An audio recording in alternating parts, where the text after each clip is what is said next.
Hello.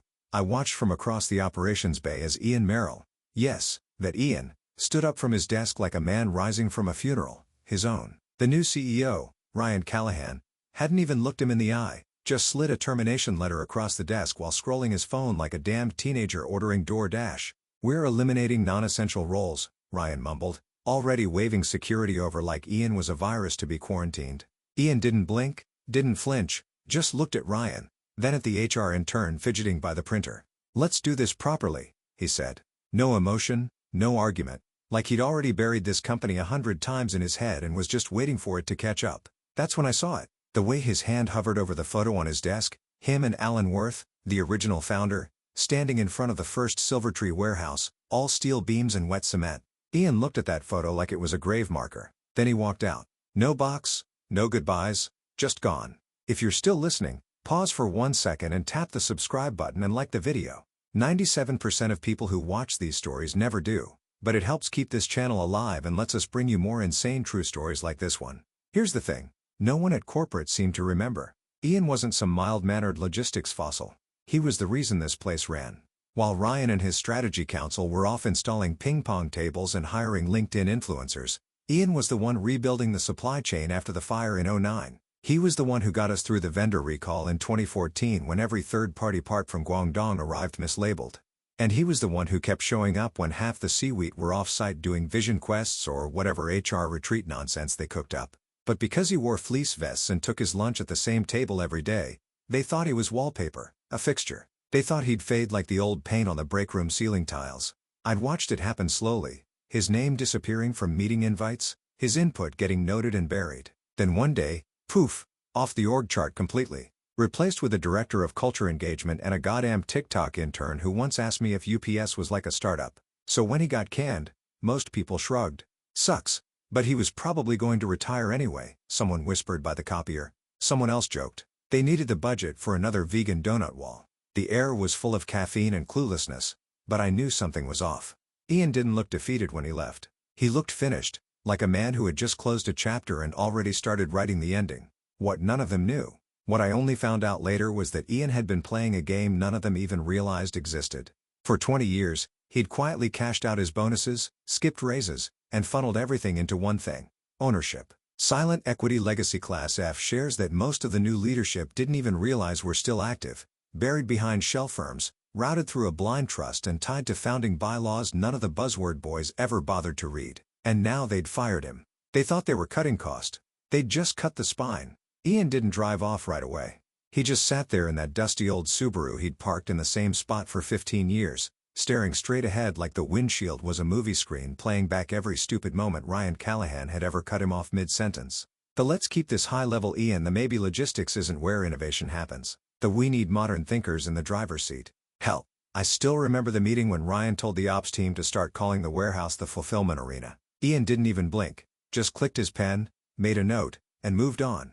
Now he sat in that car, calm as still water, reached into the glove box, and pulled out a navy blue folder. Legal stock paper, tabs, highlighter marks so faint they look like fading scars across the front in gold foil. Silvertree Voting Trust, Class F Holdings. I didn't see it myself. I only heard about it later after everything detonated, but I imagine his fingers resting on it like a weapon he'd buried long ago. And now, time to dig it up. He didn't call HR, didn't call his wife, didn't call the friend who once told him to stop caring so much about a company that doesn't even list you on the About page anymore. He called one person, Evan Rohr, former co-founder, now a lawyer running a sleepy one-man practice 2 towns over that still used fax machines and kept coffee in a percolator. The kind of man who reads bylaws the way priests read scripture. Ian said 6 words: activate the conversion clause. I'm taking direct control. Evan didn't even ask why, just replied, understood. They never updated the bylaws. That's when it started. See, what no one realized, not legal, not Ryan, not the army of culture rebrand consultants they'd hired, was that Ian's equity wasn't gone. It was silent, tucked away behind 3 shell companies, a blind voting trust, and a legacy clause from 2001 that allowed Class F shares to convert into direct voting rights at the discretion of the holder. Nobody ever questioned who that holder was because nobody cared. Because Ian made himself small. Because he let them forget. But he hadn't forgotten. He hadn't forgotten the years of skipped vacations to buy another half point in Series B, hadn't forgotten selling his second car when they almost missed payroll in '07 so he could make a bridge loan and secure an extra %. Hadn't forgotten when they brought in Ryan, fresh from crashing a lifestyle app startup, and told Ian to mentor him on supply realities. Then erased Ian's name from the executive summary 6 months later. 83.2%, 2%. That's what he controlled. Not on paper you'd find in the HR binder, not in the investor slide deck, but in the filings Evan had kept pristine, double notarized, buried in a drawer no one else even had a key to. He didn't punch the steering wheel, didn't scream, didn't light up a cigarette like someone in a revenge movie. He just adjusted the air vents, turned off the dashboard display, and tapped his fingers once on the leather folder. They thought they'd walked him out. They had no idea he'd just stepped in. The next morning, the old brass bell over Evan Rohr's law office let out a tired clang as Ian stepped inside the same way he had 2 decades ago, with nothing but a 3-slide pitch and a handshake deal. The place still smelled like legal pads and dust, and the thermostat still read 66 because Evan said, "Cold minds think clearer." Evan looked up from his desk without surprise, just slowly removed his glasses like a man who'd been waiting for this knock for 20 years. They didn't talk small, didn't reminisce, just spread out the founding charter and began tracing the paper scars of a company they'd both bled into. Evan flipped pages while Ian sipped black coffee from a chipped mug that still had the old Silvertree logo back when the company had a pine tree and a damn soul. "Here," Evan said, tapping a section near the bottom margin. "Board expansions post-2015, none ratified by shareholder vote. Executive appointments tied to Series D liquidity guarantees. All conditional on proxy approval." Ian nodded, which they never got. "They didn't even ask," Evan said. "Assumed the trust was dead like you." They circled names, highlighted appointments, marked inconsistencies.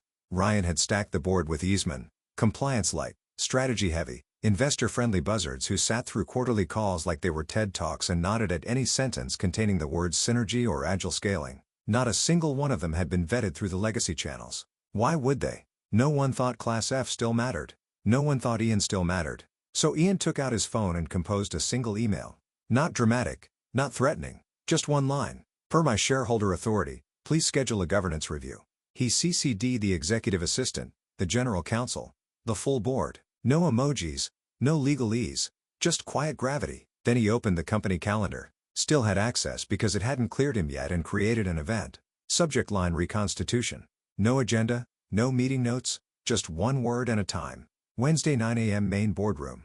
That was it. The ripple started slow. A few reply-alls from confused assistants. Then the GC's tour: please clarify authority basis. Ian didn't respond. He didn't need to. The bylaws were attached. Their own damn documents signed in ink back when the company was still renting folding chairs and had one copy machine that printed everything sideways. Meanwhile, Evan quietly began submitting shareholder affidavit through the state corporate registry. Legacy proxy revoked, direct control assumed, majority stakeholder rights executed.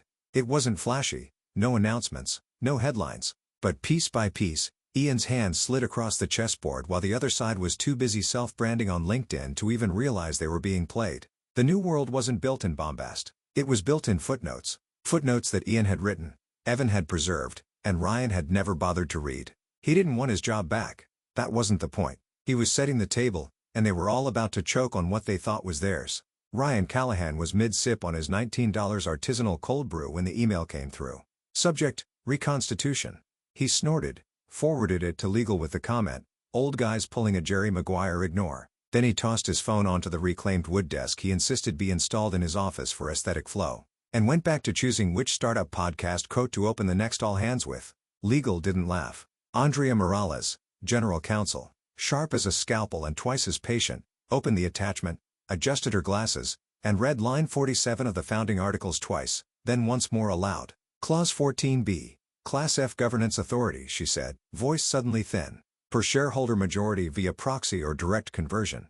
Any Class F stakeholder holding over 60% may call emergency governance review, execute board audit, and reassign executive appointments pending board ratification.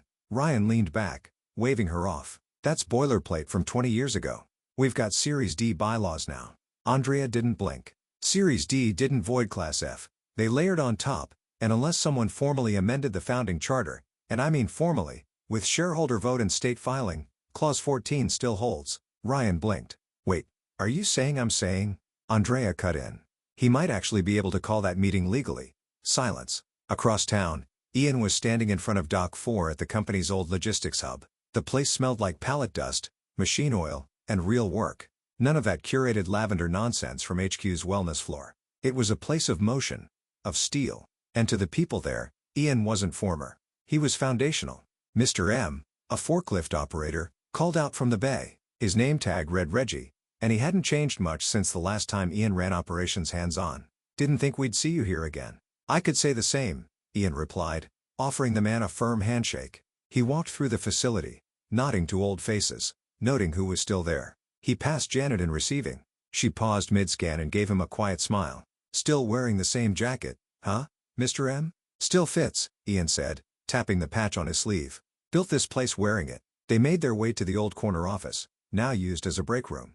He found Nolan there, senior logistics manager. A workhorse, never polished but never dropped the ball. Ian poured them both coffee from a dented pot that hadn't been replaced in a decade. "If I needed your vote on something," Ian asked, voice low, "would I have it?" Nolan didn't hesitate. "You never asked for credit, just results. Always said the warehouse didn't care who got the credit, just who showed up." Ian nodded once. "I might need you to show up again, just once more." Outside, two more dock workers leaned on the railing and watched him walk out. "He's really gone?" one asked. The other shook his head. "Doesn't look like a man who's gone. Looks like a man making rounds." They still called him Mr. M. No one told them to. No memo went out. No corporate farewell email. That's just who he was, even now. Back at HQ, Ryan tried to brush off the nerves by scheduling another team-building offsite and floating the idea of themed Slack emojis to boost morale, but the unease was spreading. Legal had gone quiet. Ops leads were unusually slow to reply, and someone from finance had just asked to re-review historical equity holdings. Something was moving under the surface. Not loud, not flashy, just inevitable. The PDF loaded slowly, each percentage tick a nail through Ryan's thinning patience. He stood over Andrea's desk, half-bent, radiating caffeine and indignation while legal clicked through the preliminary shareholder roll. A routine compliance request, he thought. Just something to stall the old man. Then the cursor stopped. Andrea didn't say a word. She just turned the screen toward him and tapped a line halfway down. He squinted, confused at first, and then Entity Ridge Pine Holdings LLC stake 83.2% beneficial owner, Silvertree Voting Trust, formerly under proxy, converted to direct majority control, active. The silence hit first, then came the heat, like all the blood in his body had decided to sprint in the wrong direction. 83. He croaked, the edge of a laugh caught somewhere between disbelief and a full-body dry heave. "What the hell is this? This can't be right." Andrea didn't look up. "It's been validated twice. The trust was structured through legacy Class F shares. He's been quietly acquiring stakes for over 15 years. But why wasn't this flagged?" Ryan snapped. "Why didn't anyone? Why didn't you tell me?" Andrea slid a manila folder across the table. Inside a dated onboarding memo. "You were advised to request a full cap table review during transition. You declined. Said you were not interested in old paper ghosts." He stared at the folder like it was written in Martian. "I thought the trust was just ceremonial." "You assumed?" She said, no pity in her tone, just tired precision. "You never asked who held the proxy, so we followed the existing structure." The pieces started connecting in Ryan's head, but it was like trying to catch a knife as it fell. Ian had never shown up on the main registry. His name wasn't tied to any Series D options or voting groups because he didn't want it to be, because he was waiting. And now, after being iced out, he hadn't called a lawyer. He hadn't begged for reinstatement. He'd pulled the damn ripcord on the entire corporate parachute. A new email arrived from Ian. Subject, Final Board Agenda. Ryan clicked it like it might explode. There were only 5 items. All clinical audit review bylaws revision, governance reconstitution, leadership restructuring, and the last line board seat reassignments to pending. Pending as in they were already gone, just not told yet. Ryan shoved away from the desk and stormed into the executive lounge, slamming the door behind him. A few junior staffers jumped. The intern who managed the internal podcast made a note to cut his interview segment for the week. Everyone felt it. The shift, the scent of panic and cologne and expensive wool. He paced, then shouted into his phone, demanding a call with the head of investor relations. But even as the call rang, he knew. The investors didn't care who wore the suit. They cared who held the reins. And Ian hadn't just shown up to reclaim a desk. He'd shown up to bury the regime. Somewhere across the building, the executive printer whirred to life, printing copies of the new agenda. No fanfare, just quiet preparation for a board meeting that was no longer a formality. It was now a reckoning. At 8:58 a.m., the boardroom was already full, though no one was speaking. The silence wasn't respectful. It was suffocating. Executives sipped coffee like it might double as an antidote. Ryan sat at the head of the table, jaw tight, fingers drumming a little too fast. He'd worn a darker suit than usual, less keynote ready, more damage control. The investors on screen from New York weren't smiling. Andrea from legal sat near the door, her laptop open, face unreadable. Then the door opened and Ian walked in. No fanfare, no clipboard, just the same fleece vest and steady gait. He didn't sit. He didn't need to. He placed a folder at the end of the table, his end now, and opened it without a word. The only sound was the air system clicking on above them. "Let's begin," Ian said. No tremor, no emphasis, just the voice of a man who'd waited long enough. "I'll keep this short," he continued, sliding a single page forward. "This is a list of all executive decisions made without shareholder majority oversight over the last 18 months. New hires, expense authorizations, vendor shifts, DEI rebranding consultants, culture, platform investments. You'll see the original budget approvals here." He tapped a column, "and the actuals here." He passed copies down the table.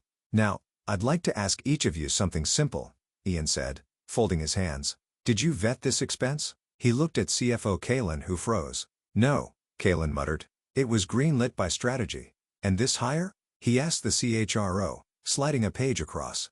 "I was told it was aligned with investor priorities," she said quickly, eyes darting to the screen. "This strategy?" Ian asked Ryan, now visibly sweating. "It was an agile realignment," Ryan said, voice pitched. "Approved by the branding task force." Ian didn't smile. He just blinked slowly. "The one with no board review, no reporting requirement, and no internal audit trail." Ryan opened his mouth. Nothing came out. Ian straightened the pages in front of him. "This company was built with care, with control, with accountability. That's why I didn't raise my voice before. Because this wasn't about noise." He stood still for a breath, then turned to Andrea. "I invoke a vote of no confidence in the current executive structure." No one shouted, no table slams, just slow, inevitable movement as one by one, hands raised, even the two investors on the screen. Quiet clicks of a mouse, a nod, a note. "Motion carries," Andrea confirmed. "Majority reached. Restructure authorized." Ian closed his folder. Ryan leaned forward, trying to conjure up some of the showmanship he used to blindside us in meetings. "You can't just replace an entire leadership team overnight." Ian finally looked directly at him. "That's funny. You did." No one laughed. As the meeting wound down, a few execs leaned in close to Ian. Quiet voices, hushed tones, whispers of, "If there's a place for me under the new structure, I'd be honored. And I always respected your leadership. Just tell me where I can help." Ian nodded politely, said nothing. He didn't come for favorites. He didn't come for apologies. He came to reset the table. And now that the hands were raised, the house of cards was coming down quietly, precisely, permanently. Ryan leaned back in his chair, desperation fraying the corners of his voice. "You don't understand modern governance," he said. The words coming fast now, panicked like a man trying to unbuckle his seatbelt mid-crash. "This isn't how we handle restructures in the current landscape. You're making a massive reputational error." "I built the logistics backbone," Ian said quietly, cutting through the room like a scalpel. "You built debt." Silence. Ryan blinked, stunned like he hadn't expected to be interrupted, like his voice still carried authority. But it didn't. Not anymore. Not in this room. Not in a room where every vote had already been counted and every page already signed. Ian didn't move theatrically. No dramatic flair. Just reached into his folder and withdrew a single envelope thicker than it looked. He passed it to Andrea, who stood and distributed its contents with the precision of a closing attorney. 10 envelopes, cream talk, corporate watermark, each one with a name in careful black ink. Final notices, termination letters for every member of the executive team, effective immediately. Reviewed, notarized, and enforceable, including Ryan's. Some eyes widened. Others dropped to the table. One exec exhaled slowly through his nose like he'd known this day was coming, but prayed it wouldn't. "Authority for these actions has been verified," Andrea said, emotionless. "Corporate compliance is in place. Severance will be administered per Clause 6.22 of your amended contracts." Ryan stood now half lunging across the table. "You don't get to do this. This is my company." Ian didn't flinch. "It was your performance deck. This is still my company." Before Ryan could reply, the boardroom door opened. 2 members of security entered. Not aggressive, not rushed, just professional, like they were showing up for a scheduled service call. They looked to Ian, who gave the slightest nod. Ryan's mouth moved, but no sound came out. He looked around the room for support, for a glance, a nod, anything, but no one met his eyes. Not one. The same CI team that had cheered when he replaced Ian were now staring at the table, their hands folded like students, awaiting detention. "I'll contest this," Ryan muttered as the guards approached. "You'll see." "You should," Ian said. "It'll give the new leadership time to clean up your mess." One of the guards opened the door. Ryan didn't move. For a moment, it looked like he might shout, might launch into one of those classic vision alignment tirades he loved so much. But nothing came. Not a word. He walked out the same way Ian once had, but no one clapped. No one reached out. No one spoke. Ian watched him go, then turned back to the room. "Effective immediately. I'm naming interim leadership." He placed a slim binder on the table. "Karen Delaney will serve as CEO during transition. She knows the ops systems better than anyone in this room. I mentored her 10 years ago. She kept the lights on while the rest of you were at offsites." A murmur, quick and quiet. "Karen Warehouse Karen." Ian didn't smile, but his eyes said enough. It's time to rebuild from the inside out. He didn't wait for applause. There wouldn't be any. Just stunned silence and a chair left spinning slowly at the head of the table. The office didn't look different. Same glass walls, same curated succulents, same brand palette of ocean blue and mindful beige. But something had shifted, like the air pressure had dropped.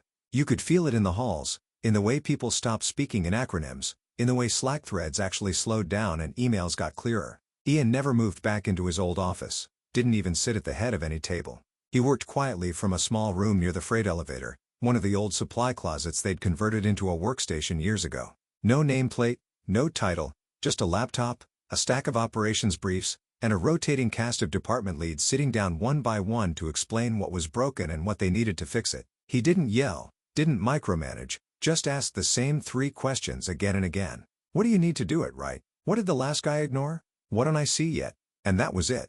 Marketing's influencer budget was quietly slashed by 70%, no email, no memo, just a calendar invite that disappeared overnight. The Director of Brand Identity Experience role was phased out entirely, replaced with a former fulfillment supervisor named Trey, who'd saved the company 6 figures last year by rerouting packaging vendors during a shortage. Trey didn't even own a suit and no one cared. Karen Delaney, interim CEO, ran a lean ship. Weekly ops reviews, floor walkthroughs, a standing invite in her calendar that simply read, "Ask me anything." Warehouse Wednesdays 11. Employees started whispering. He never raised his voice. He never had to. "You feel it, right? Like it's working again." There were no big press releases, no brand relaunch, just a steady, unmistakable hum of competence returning. Vendor payments stabilized. Retention went up. 3 major clients who'd been circling the exit re-upped their contracts without being asked. One of them wrote in their renewal note, "Glad to see the grown-ups are back." The media caught on weeks later. A tech blog ran a quiet headline: "Strategic correction by legacy investors brings Silvertree back to core." No clickbait, no drama, just 4 paragraphs of clean, respectful reporting. The photo they used wasn't Ian. It was the original warehouse, half-built, covered in dust and scaffolding. That night, Ian got an email. One line, no subject. "Glad you kept the soul intact. E. Evan," the co-founder, the only other person who'd known where the bones were buried and how the walls were poured. Ian didn't reply, just stared at the screen for a moment, then opened the company charter and added one more clause to the governance guidelines. From this point forward, any sitting CEO was required to meet in person with core operations staff once a month. No delegation, no proxies. A chair would be reserved. No exceptions. He didn't announce it, didn't share it at a town hall. He just filed it. Not revenge, not victory laps, just restoration. One bolt at a time. The new boardroom was cleaner, sleeker, all muted brass and frosted glass with a conference table so long it looked like it belonged in a Bond villain's lair. But the feeling in the room, different, calmer, grounded. Karen stood at the head now, not as interim anything, but as the CEO. Her badge said so, her voice said so. No theatrics, no jargon, just steady practice clarity as she walked investors through quarterlies that didn't need spin. Margins up, retention solid, vendor disputes down to 0, forecasts grounded in reality, not caffeine-fueled ambition. Ian sat quietly near the far end, not in charge, not even introduced, just present. Karen glanced his way once near the close, and he gave the smallest of nods. When the numbers were done and the investors gave their polite nods and murmurs of approval, Ian rose not to take the floor, just to speak for a moment. "This isn't about me," he said, looking around the table. "It never was, and it shouldn't be." His voice was soft, but the kind that made people lean in without realizing it. "It's about not forgetting who actually keeps the lights on. Not the logos, not the taglines, the people who know how to fix the circuit when it burns out." He turned to the far wall, took a small frame out of his bag, walked over and hung it next to the framed IPO announcement and the Series D press clipping. The photo was old, faded in spots. 5 people standing in front of a half-built warehouse, hoodies, steel-toed boots, smiles that weren't for show. The original crew back when the name Silvertree meant something other than scalable synergy and branded mugs. No one said a word. Ian looked once at the room. No pride, no sadness, just completion. Then he turned to the door, paused, and said almost to himself, "Dismiss the quiet ones all you want. Just don't forget to check the ownership." He didn't wait for applause. He didn't need it. The door clicked softly behind him. Karen stood taller. The boardroom refocused. The company would move forward, but with memory, with roots. Out in the hallway, Ian kept walking past the founder wall, past the etched glass slogan, past the same reception desk where a year ago they'd tried to erase him. Final thought. Quiet as the air that followed him, they tried to erase a role. I erased the regime. Bye-bye.